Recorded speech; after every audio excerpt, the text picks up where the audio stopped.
We've got two major updates that you absolutely need to know about. And first, we're going to talk about some changes coming to the TSP target date funds in 2025.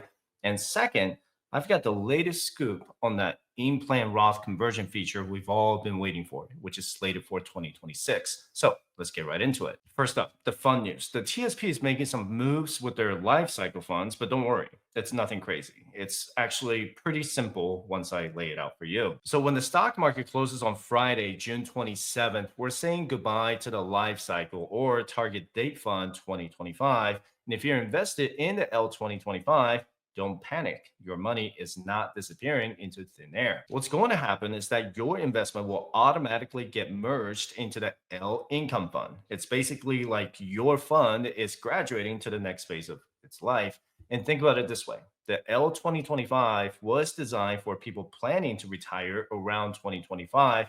And well, here we are. So it makes sense that it would transition to the more conservative L income fund, which is for people who are already retired or very close to retirement.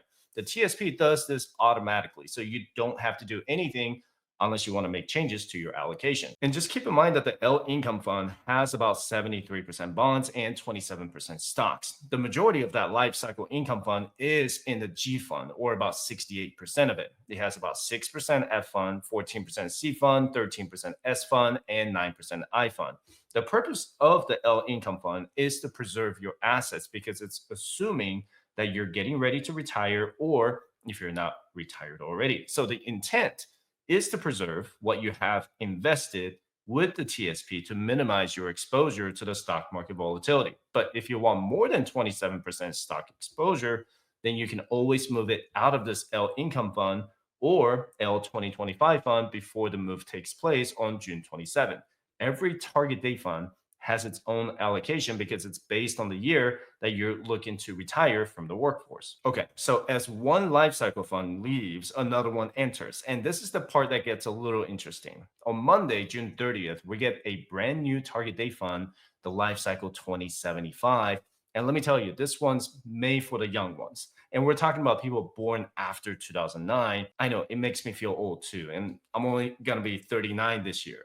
Do you feel old yet? And this life cycle fund doesn't necessarily have to be for people born after 2009. And it's also for anyone with a very long time horizon who doesn't plan on touching their TSP until 2073 or later. Now, I haven't seen the official allocation yet. We won't know for sure until June 30th. But if I had to make an educated guess based on how these life cycle funds typically work, I would say the 2075 fund is going to be heavily weighted towards stocks. And I'm talking about 99% stocks and a very tiny, tiny, tiny fraction in bonds. And my gut tells me it'll look something like 52% C fund, maybe 35% in the I fund for that international flavor, and 13% in the S fund, and maybe less than 1% combined for the G and F funds. And you may think this is an aggressive allocation, and you're right.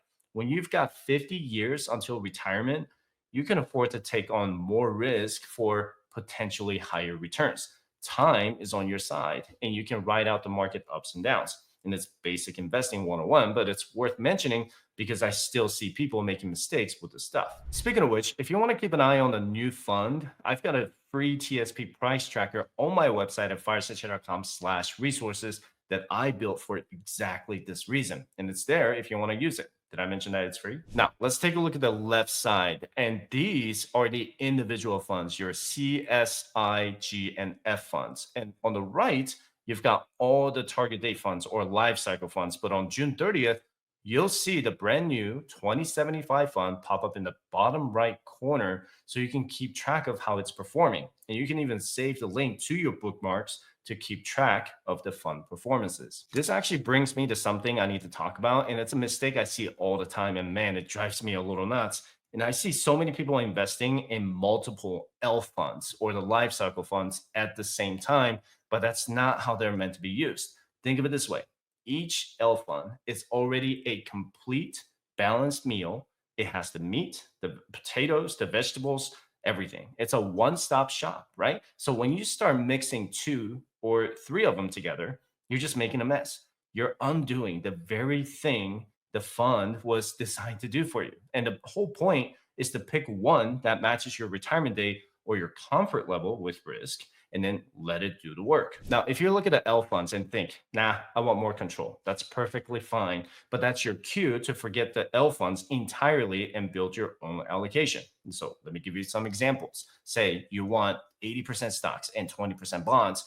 You would put 80% of your money into some combination of the CS and I funds. You don't have to use all three, just pick the ones that fit your strategy. Then put 20% into the G or F funds or both. Some people keep it simple with 80% C fund and 20% G fund. Others might do 70% C, 10% S, 10% I, and 10% G fund. There's no right or wrong answer here. It depends on your risk tolerance and how much exposure you want to different parts of the market. And the key is to pick one approach and stick with it. Don't mix target date funds with individual funds. And definitely don't invest in multiple target date funds. It just creates unnecessary complexity and can mess up your intended allocation. All right, let's talk about the in-plan Roth conversion update. And I covered this topic back in May, but there was a little development since then. So let's get you up to speed. And the big news is that in-plan Roth conversions are officially starting on January 1st, 2026. And this is something that a lot of people have been waiting for. And honestly, it's about time. The option will be available for active participants, separated participants, and spousal beneficiaries. So whether you're still working, already retired, or you're a spouse who inherited a TSP account, you'll be able to take advantage of this. Now, here's a quick detail for you. The minimum conversion amount is going to be $500, and that's pretty reasonable in my opinion. Not too high that it excludes people, but high enough that it's worth the administrative effort. The TSP is also working on an online Roth conversion calculator that should be available later. And I'm actually looking forward to seeing that tool because it should help people figure out whether a conversion makes sense for their situation. But here's the most important part of this conversation. And if you hear nothing else, I want you to hear this.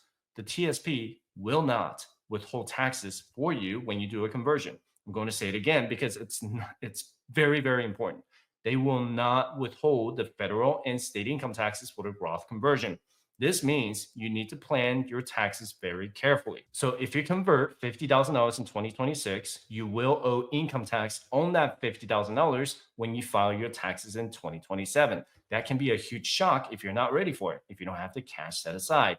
If your federal income marginal tax rate is at 24% and your state income tax rate is at 4%, then you need to set aside at least $14,000 for that $50,000 conversion when you file your taxes in 2027. You may even have to make quarterly estimated payments to the IRS to avoid getting hit with a penalty if you're not withholding enough taxes throughout the year. And don't forget about your state income tax. If you live in a state that has income tax, that's going to apply to your Roth conversion too.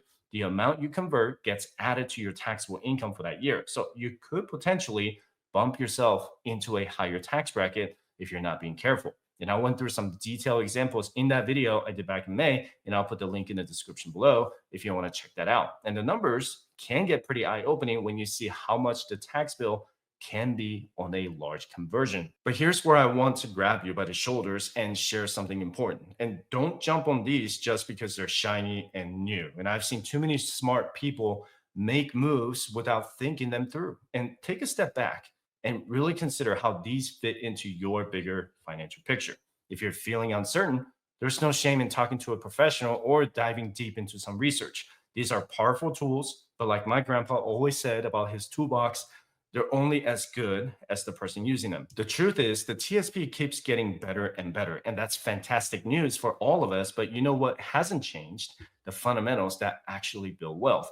Keeping those costs low, stick with an asset allocation that makes sense for where you are in life. And this is huge. Stay consistent with those contributions. And all these new features are just cherry on top, but they're not going to make or break your retirement dreams if you're already nailing the basics. Trust me on this one. You've got this. And you can always schedule a consultation with me by visiting firesightshare.com/consultation or get your free resources at firesightshare.com/resources. And this has been another beast of a video, and I hope you got a lot out of it.